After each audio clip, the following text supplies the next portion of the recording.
First time నాకు courier ఇలా కూడా చేస్తారా అనిపించింది. మార్నింగ్ 10 అవుతుంది, డోర్ కొట్టి నేను వెళ్ళేసరికి ఆయన అక్కడ మూట పెట్టేసి అలాగే వెళ్ళిపోయాడు. కనీసం అది మీదేనా పేరు కూడా కనుక్కోలేదు. నాకైతే భలే విచిత్రంగా అనిపించింది. ఓహో, ఒకవేళ ఇక్కడ కొరియర్ ఇలాగే చేస్తారేమో. ప్లేసెస్ లో ఎవరైనా ఉండి ఈ వీడియో చూస్తే ప్లీజ్ కొంచెం కామెంట్ చేయండి, ఇంతేని ఇలాగే చేస్తారా ఏంటి అని.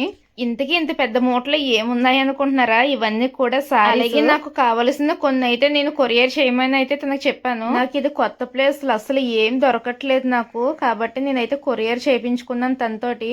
తనైతే నాకు కొన్ని సారీస్ పంపించింది. ఈ సారీస్ అయితే చాలా బాగున్నాయి. అసలు ఏంటి ఇవన్నీ కూడా మీరు సేల్ చేస్తున్నారా అని అయితే డౌట్ రావచ్చు. అవును, మీరు అనుకుంటే నిజమే, కాకపోతే సారీస్ అయితే సేల్ చేయట్లేదు. వీటితో ఏం చేస్తాను, ఎలా స్టిచ్ చేస్తాను, ఒకవేళ ఈ డ్రెస్సెస్ లెహెంగాస్ అనేది నెక్స్ట్ వీడియోలో అయితే కంపల్సరీ మీకు చెప్తాను. మన ఛానల్ ని సబ్స్క్రైబ్ చేసి ఫాలో చేయడం అయితే మర్చిపోకండి. నెక్స్ట్ వీడియోలో మళ్ళీ కలుద్దాం. బాయ్.